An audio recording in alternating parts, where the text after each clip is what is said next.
আসসালামু আলাইকুম। অনলাইন ক্লাসে সবাইকে স্বাগত জানাচ্ছি। আমি Fahmida Israt Jahan, assistant professor, department of finance and banking, Dhaka commerce college.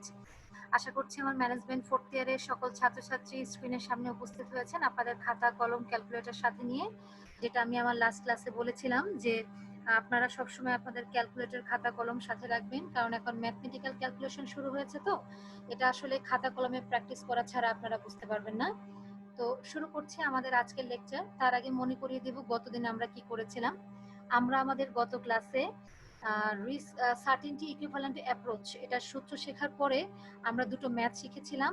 আজকে আমরা চলে যাব রিস্ক অ্যাডজাস্টেড ডিসকাউন্ট রেট অ্যাপ্রোচে। এই অ্যাপ্রোচের আন্ডারে আমরা ম্যাথ ক্যালকুলেশন শিখব। তো আসেন আমরা শুরু করছি আমাদের রিস্ক অ্যাডজাস্টেড ডিসকাউন্ট রেট অ্যাপ্রোচের আন্ডারে ম্যাথ ক্যালকুলেশন।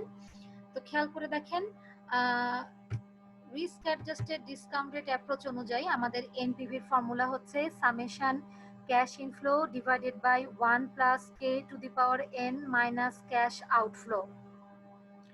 তো দেখেন এখানে আমি গতদিনও আপনাদের যখন আমি ম্যাথ করিয়েছিলাম এই সিম্বলগুলোর সাথে কিন্তু আপনারা পরিচিত আছেন। সিআইএফ মিন করছে ক্যাশ ইনফ্লো, কে দিয়ে মিন করছে cost of capital, R F দিয়ে মিন করছে রিস্ক ফ্রি রেট, আর এরপর আছে রিস্ক প্রিমিয়াম, এন দিয়ে মিন করছে নাম্বার অফ ইয়ার্স, সিওএফ দিয়ে মিন করছে ক্যাশ আউটফ্লোস। স্ক্রিনের দিকে আপনারা ভালো করে একটু তাকিয়ে দেখেন, ফর্মুলাটা আরেকবার একটু দেখেন। নরমাল এনপিভির যে ফর্মুলা, এখানে সেম ফর্মুলাই অ্যাপ্লাই করা হয়েছে। ঠিক আছে, সেম ফর্মুলা অ্যাপ্লাই করা হয়েছে। আপনারা একটু ভালো করে দেখেন, 1-2 মুহূর্ত, দেন আমরা ম্যাথ শুরু করছি।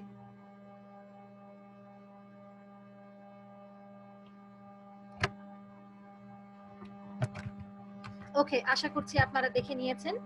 আমরা তাহলে যেটা করি, আমরা একটা ম্যাথ শুরু করি। দেখেন স্ক্রিনে একটা কোশ্চেন দেয়া আছে। Problem 1. Suppose the initial investment of a particular project is taka 1 lakh. It is expected to generate the following cash inflows from that project. ধরে নাও একটা প্রজেক্টের ইনিশিয়াল ইনভেস্টমেন্ট বা ক্যাশ আউটফ্লো হচ্ছে 1 লাখ টাকা। আশা করা হচ্ছে ওই প্রজেক্ট হতে প্রবাবল ক্যাশ ইনফ্লোজ হচ্ছে ইয়ার 1 এ 40,000, ইয়ার 2 তে 50,000, ইয়ার 3 তে 15,000, ইয়ার 4 এ 30,000। অর্থাৎ 4টা ইয়ারে 4 ধরনের ক্যাশ ইনফ্লোজ হতে পারে।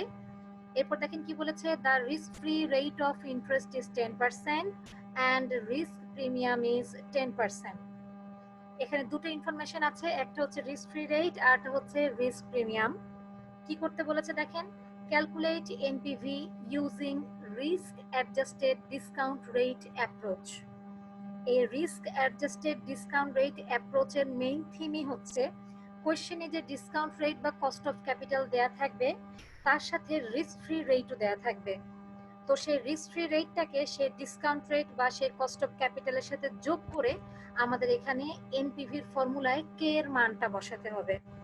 যেমন দেখেন এই যে আমাদের এখানে যে কে এর মানটা আছে না, 1 plus K to the power N, এখানে কে এর মান বলতে কোশ্চেনে রিস্ক ফ্রি রেটের সাথে আরো একটা রেট দেয়া থাকবে।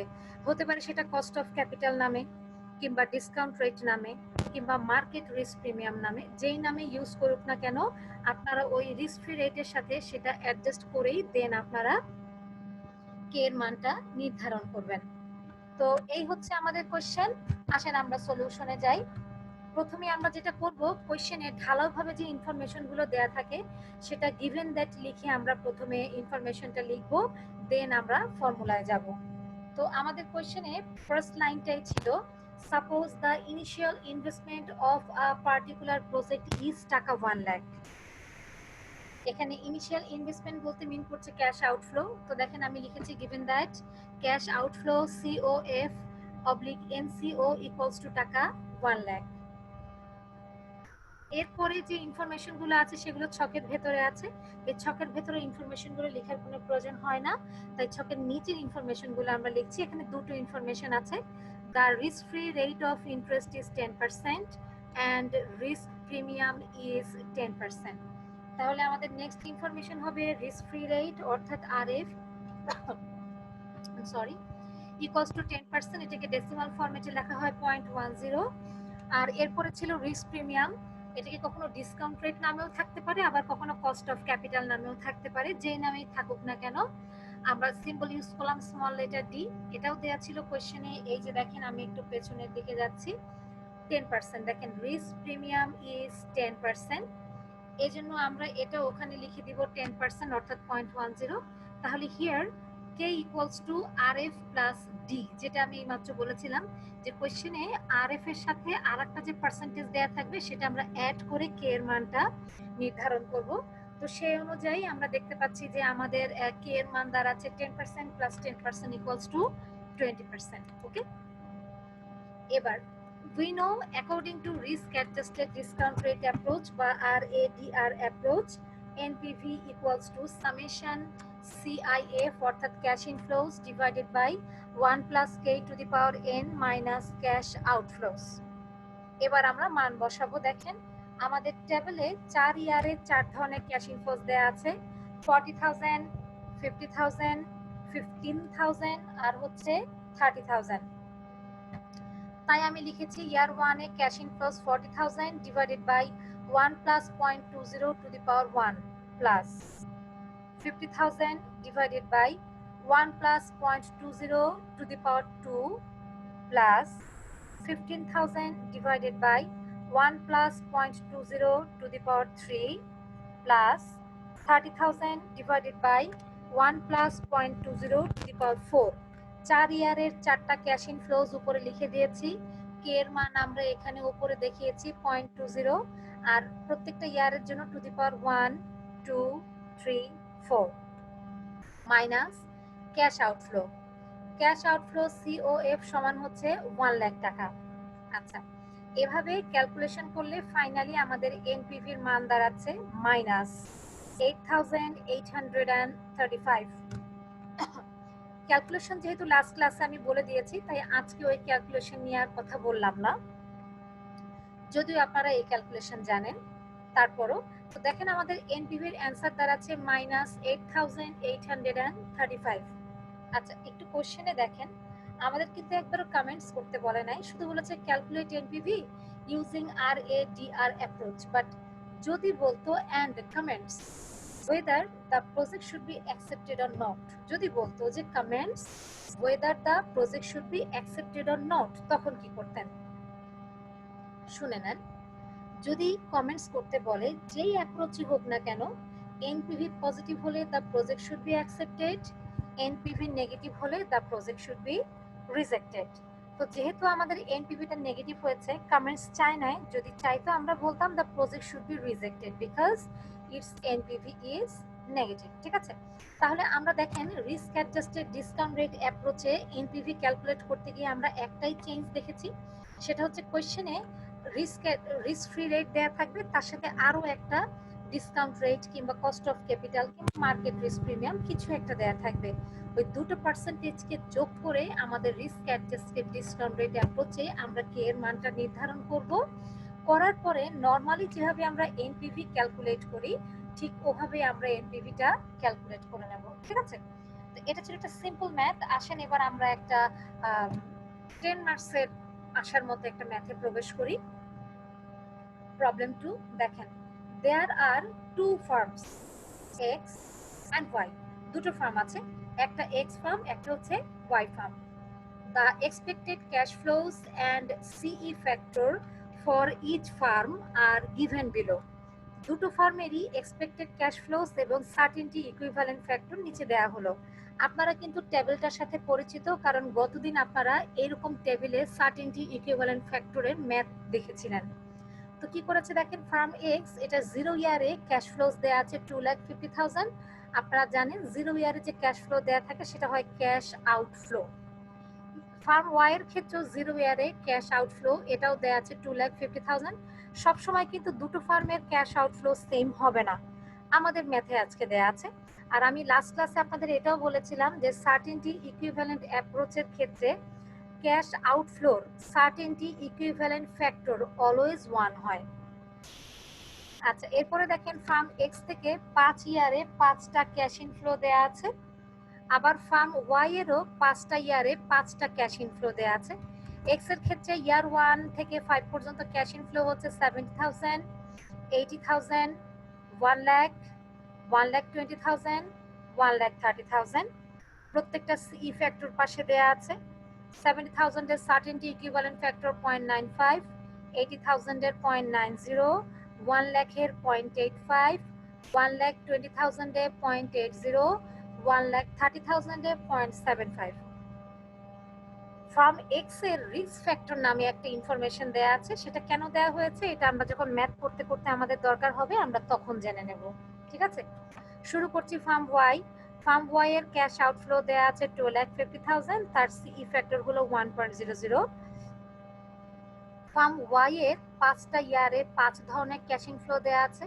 ইয়ার 1 এ 80,000, ইয়ার 2 তে 70,000, ইয়ার 3 তে 1 লাখ, ইয়ার 4 এ 1,30,000, ইয়ার 5 এ 1,20,000 এবং প্রত্যেকটা সিই ফ্যাক্টর তাদের পাশে দেয়া আছে। লাস্টে রিস্ক ফ্যাক্টর বলেছে 1.50। একই কথা, এটা কেন বলেছে এটা ম্যাথ যখন আমরা করব তখন আমরা আপনাদেরকে জানিয়ে দেব। এখন দেখেন সাথে নিচে দুটো ইনফরমেশন আছে। The risk free rate of return is 8% and market rate of return is 12%। একইভাবে কিন্তু আমাদের আগের ম্যাথে এই দুটোই দেয়া ছিল, খেয়াল থাকবে। জানেন তো এ দুটো কি জন্য, তাই না?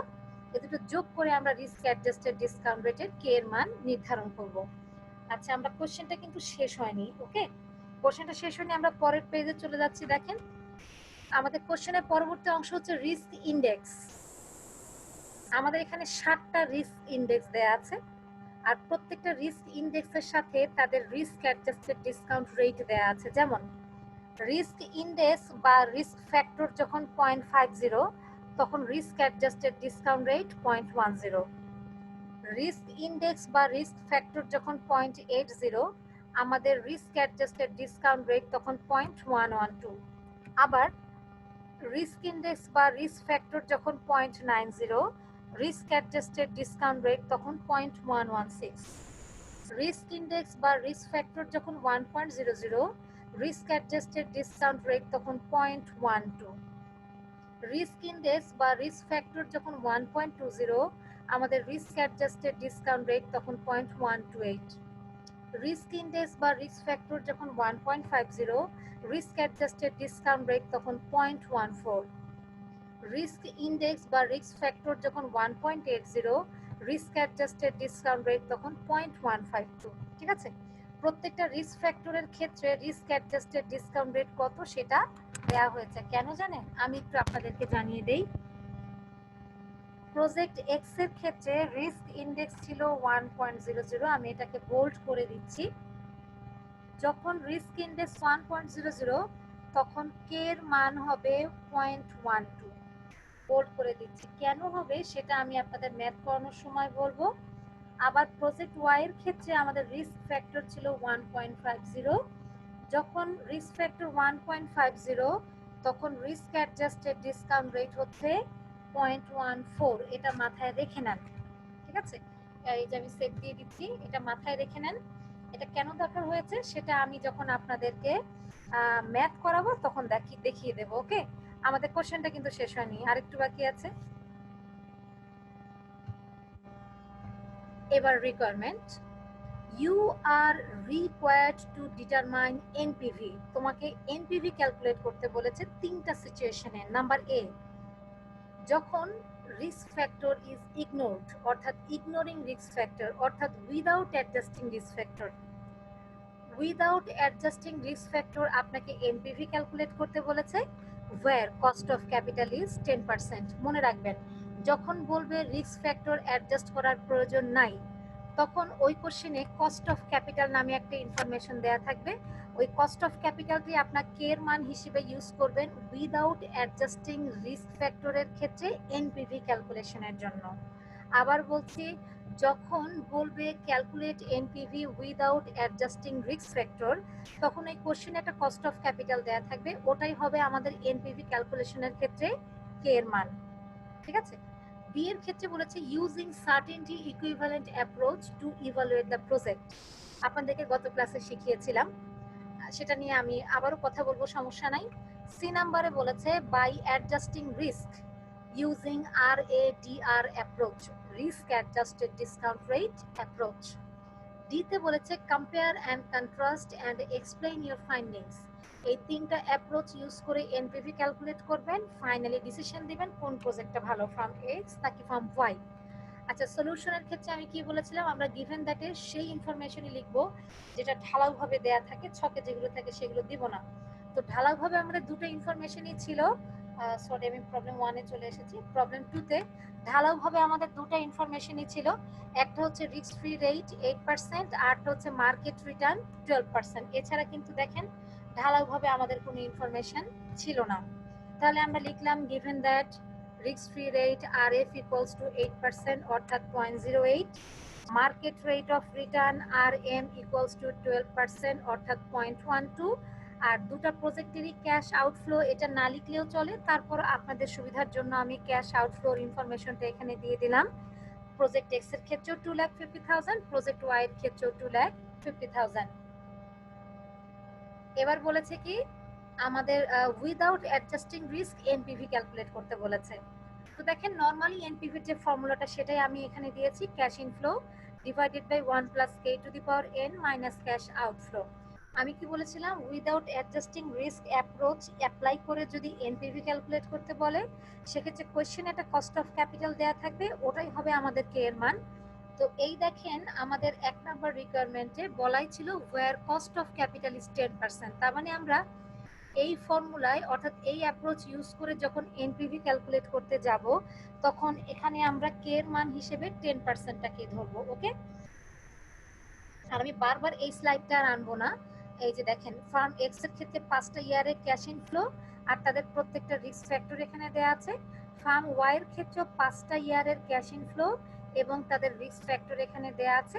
আমি কিন্তু বারবার এই পেজটা উল্টাবো না, আমি জাস্ট সলিউশনে আপনাদের দেখিয়ে দেবো, ঠিক আছে।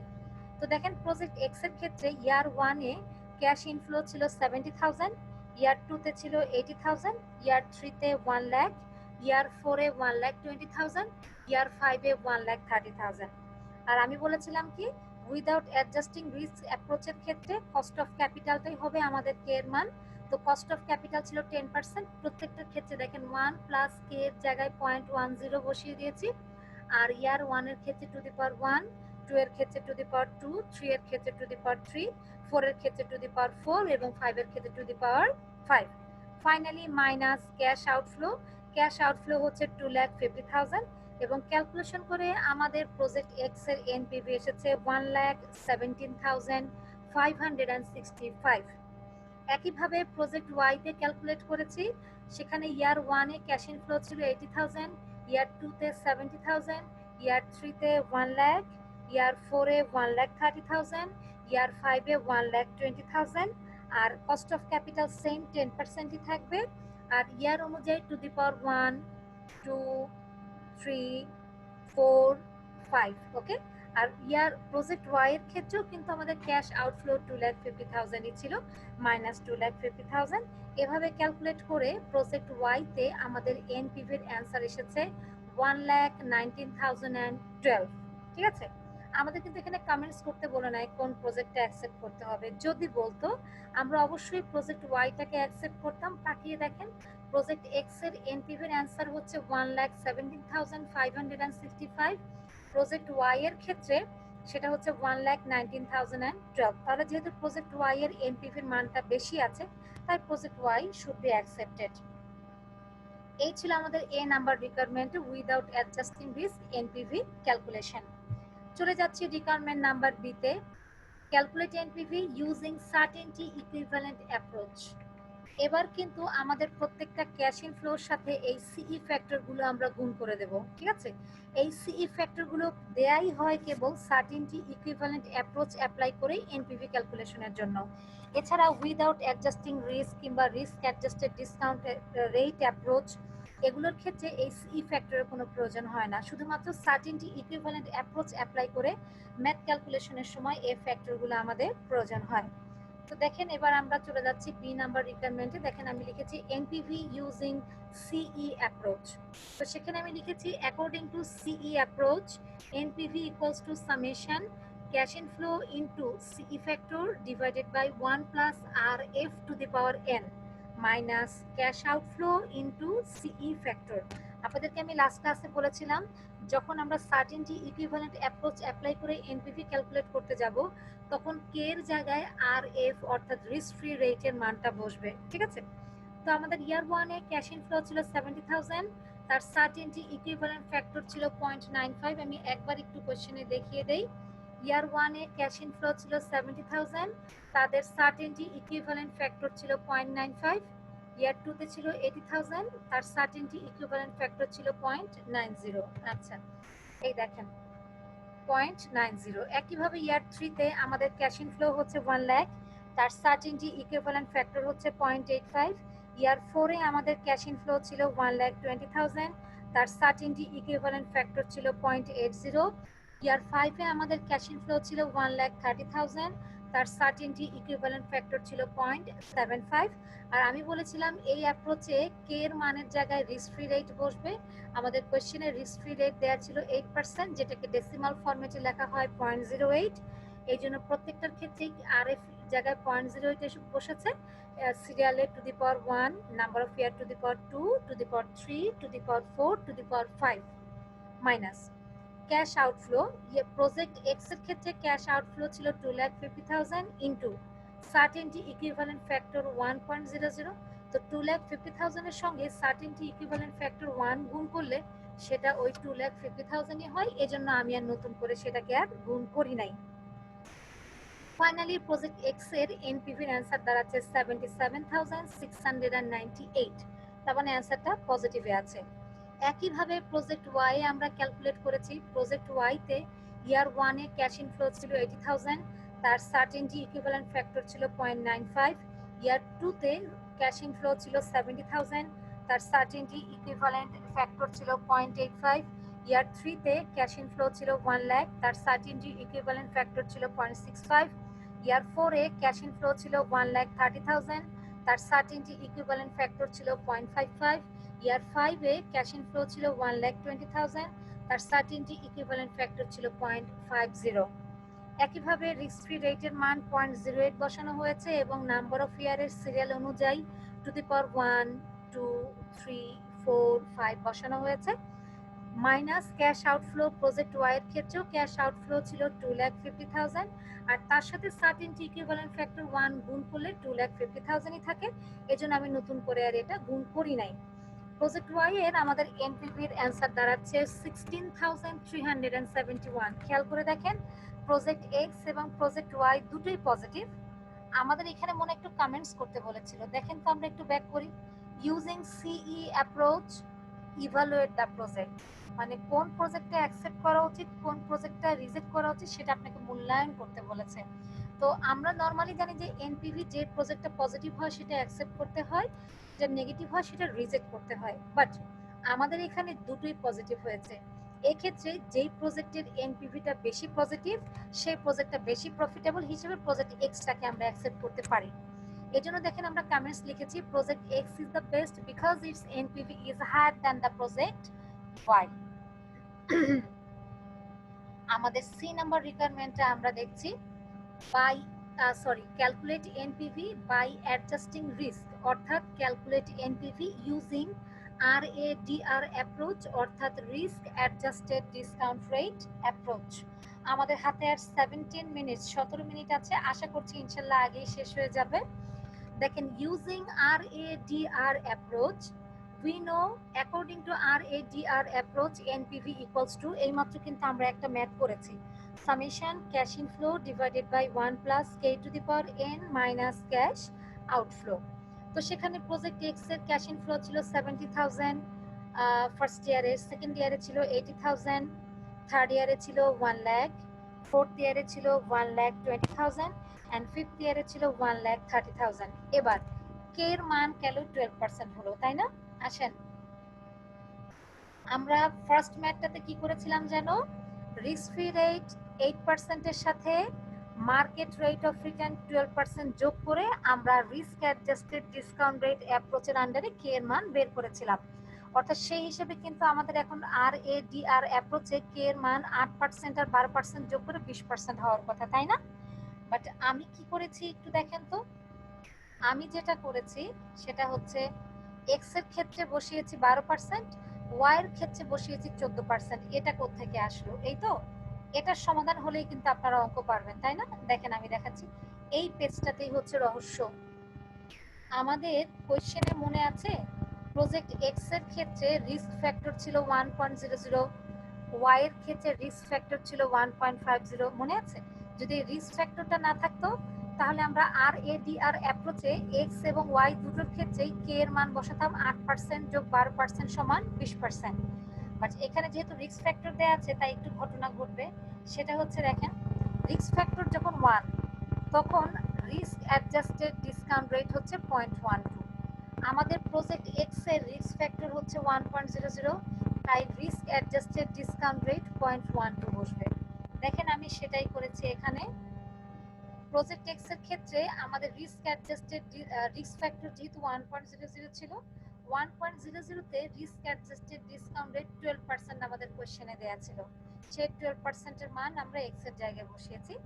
একইভাবে to the power 1, to the power 2, to the power 3, to the power 4, to the power 5 করেছি। আর minus cash outflow project X এর ক্ষেত্রে আমার 2,50,000 ছিল।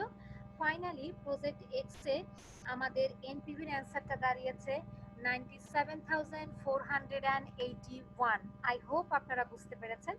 তারপর আমি আবার বলছি, আমাদের প্রজেক্ট এক্স এ কোশ্চেনে রিস্ক ফ্যাক্টর নামে একটা কথা বলা ছিল, সেটা বলা ছিল 1.00। তো এই যে রিস্ক ফ্যাক্টর 1.00 দেয়া ছিল, এই দেখেন রিস্ক ফ্যাক্টর যখন 1.00 তখন আমাদের এই যে রিস্ক অ্যাডজাস্টেড ডিসকাউন্ট রেটের মান হচ্ছে 0.12। যদি আমাদের এই টেবলটা দেয়া না থাকতো তাহলে কোশ্চেনে আমাদের রিস্ক ফ্রি রেট দেয়া ছিল 8% আর মার্কেট রিস্ক প্রিমিয়াম দেয়া ছিল হচ্ছে 12%, ও দুটো যোগ করে 20%ই হতো আমাদের আর এ ডি আর অ্যাপ্রোচ অনুযায়ী কে এর মান। ঠিক আছে? আচ্ছা, এবার আমরা কি করব, সেটা হচ্ছে আমরা এনপিভি ক্যালকুলেট করেছিলাম, এবার হচ্ছে প্রজেক্ট ওয়াই এর ক্ষেত্রে। প্রজেক্ট ওয়াই এর ক্ষেত্রে একটু দেখেন আমাদের রিস্ক ফ্যাক্টর বলা আছে 1.50। আচ্ছা, এবার আমরা এই লিস্টে চলে যাই। যখন রিস্ক ফ্যাক্টর 1.50 তখন আমাদের রিস্ক অ্যাডজাস্টেড ডিসকাউন্ট রেট হচ্ছে 0.14, খেয়াল করেছেন? সেই হিসাবে আমাদের প্রজেক্ট ওয়াই তে কে এর মান আমরা 0.14 বসিয়েছি। আমি আবারও বলছি, যদি ওই রিস্ক ইন্ডেক্সের টেবিলটা না থাকতো আর আমাদের কোশ্চেনে রিস্ক ফ্যাক্টর না বলা থাকতো তাহলে আমরা রিস্ক অ্যাডজাস্টেড ডিসকাউন্ট রেট অ্যাপ্রোচের ক্ষেত্রে কে এর মান 8% এর সাথে 12% যোগ করে 20% বসিয়ে দিতাম। অর্থাৎ রিস্ক ফ্রি রেট 8% আর মার্কেট রিটার্ন হচ্ছে 12%, এই দুটো যোগ করে 20%। এক্স এর ক্ষেত্রেও হতো, ওয়াই এর ক্ষেত্রেও হতো। কিন্তু যেহেতু আমাদের দুটো প্রজেক্টের রিস্ক ইন্ডেক্স আলাদা করে দেয়া আছে, ওই ইন্ডেক্স ব্যবহার করে আমরা রিস্ক অ্যাডজাস্টেড ডিসকাউন্ট রেট বের করে নিয়ে তারপর নরমালি এনপিভি ক্যালকুলেট করেছি। করে আমাদের প্রজেক্ট ওয়াই এর এনপিভির অ্যান্সার হয়েছে 80,829। এখানেও তাকিয়ে দেখেন প্রজেক্ট এক্স এর অবস্থান কিন্তু ভালো। ঠিক আছে? এবার দেখেন কি করতে হবে। আমাদেরকে বলেছে compare and contrast and explain your findings. অর্থাৎ এই যে তিনটা অ্যাপ্রোচ অ্যাপ্লাই করে আপনি এনপিভি ক্যালকুলেট করলেন, করার পরে কোন প্রজেক্টটাকে আপনি সাপোর্ট করছেন সেটা আপনার কাছ থেকে জানতে চেয়েছে। তো সেটা জানতে হলে আপনাকে এরকম একটা ছক রেডি করতে হবে, অ্যাট এ গ্ল্যান্স, এক নজরে আপনার অ্যান্সারগুলোকে আপনি দেখিয়ে দেবেন। প্রজেক্ট রিকোয়ারমেন্ট এ, সেখানে আমাকে ক্যালকুলেট করতে বলেছিল এনপিভি উইদাউট অ্যাডজাস্টিং রিস্ক। তখন ফার্ম এক্স এর এনপিভি যা ছিল ফার্মের ওয়াই এর এনপিভি তার চাইতে বেশি। তাহলে এ নাম্বার রিকোয়ারমেন্টে প্রজেক্ট ওয়াই ভালো। ঠিক আছে? বি নাম্বার রিকোয়ারমেন্টে আপনাকে এনপিভি ক্যালকুলেট করতে বলেছিল ইউজিং সার্টেনটি ইকুইভ্যালেন্ট অ্যাপ্রোচ। সেখানে আমার ফার্ম এক্স এর এনপিভি বেশি ছিল, ওয়াই এর এনপিভি কম ছিল। সেই ক্ষেত্রে বি নাম্বার রিকোয়ারমেন্ট অনুযায়ী আমার ফার্ম এক্সটা ভালো। এবার কিন্তু আপনারা কনফিউজড, রিকোয়ারমেন্ট এ তে ফার্ম ওয়াই ভালো, রিকোয়ারমেন্ট বি তে ফার্ম এক্স ভালো। এবার সবকিছু ডিপেন্ড করবে সি নাম্বার রিকোয়ারমেন্টের উপর। সি নাম্বার রিকোয়ারমেন্টও আপনাকে এনপিভি ক্যালকুলেট করতে বলেছে using risk adjusted discount rate approach. আচ্ছা, সেই অনুযায়ী প্রজেক্ট এক্স এর এনপিভিটা ওয়াই এর চাইতে বেশি। এবার তাকিয়ে দেখেন এ নাম্বার রিকোয়ারমেন্টে ফার্ম ওয়াই ভালো, বি এবং সি এর ক্ষেত্রে কিন্তু ফার্ম এক্স ভালো। সেই হিসাবে আমার ভোট কিন্তু এক্স এর দিকে দুটো পড়েছে, ওয়াই এর দিকে একটা। এবং ফাইনালি যেটা হবে ফার্ম এক্সটাকে আমরা ভালো হিসেবে অ্যাকসেপ্ট করব। এই জন্য আমি কমেন্টস করেছি project X is the best because its NPV is higher than project Y. আপনাদেরকে যেটা করতে হবে, আমার এই ক্লাসটা শোনার পরে রেখে দেওয়ার পরে আপনাদেরকে আবার এই ম্যাথ দুটো প্র্যাকটিস করতে হবে। ম্যাথ দুটো very very very very very very important. আর গত ক্লাসে আমি যেটা দেখেছি বা জানতে পেরেছি, আমার রেকর্ডিং একটু প্রবলেম হয়ে গিয়েছিল। ওটা হচ্ছে কি, জুমে যখন মিটিং রেকর্ড করা হয় ওটা তো নেটের লাইনটা থাকতে হয়, মেবি রাউটারের নেট কানেকশনে প্রবলেম করছিল, এজন্য সমস্যা হয়েছে। এজন্য আমি অত্যন্ত দুঃখিত। আর সেই দৃষ্টিকোণ থেকে আজকে আমি সার্টেনটি ইকুইভ্যালেন্ট অ্যাপ্রোচের ম্যাথ দুটো একটু ডিটেইলি আপনাদের সঙ্গে আলোচনা করেছি। এরপরও যদি কোনো প্রবলেম হয় আপনারা অবশ্যই আমার সঙ্গে যোগাযোগ করবেন, আমাকে জানাবেন, আমি আপনাদের প্রবলেম সলভ করব। আবারও বলছি, আজকে যে ম্যাথ দুটো করলাম এ দুটো অবশ্যই অবশ্যই অবশ্যই বাসায় প্র্যাকটিস করবেন, এছাড়া কিন্তু মনে থাকবে না। বিশেষ করে এই দ্বিতীয় ম্যাথ যেটা, এটা কিন্তু খুবই ইম্পর্ট্যান্ট। এটা জাতীয় বিশ্ববিদ্যালয়ের জন্য ইম্পর্ট্যান্ট, কলেজের টেস্ট এক্সামের জন্য ইম্পর্ট্যান্ট। আপনারা বাসায় ভালো করে প্র্যাকটিস করবেন, আশা করি তেমন সমস্যা হবে না। তো thank you so much, this is the end of this class for today. Thank you for all of your kind cooperation. ভালো থাকবেন সবাই, নেক্সট ক্লাসে দেখা হবে ইনশাল্লাহ। ততক্ষণ পর্যন্ত আসসালামু আলাইকুম।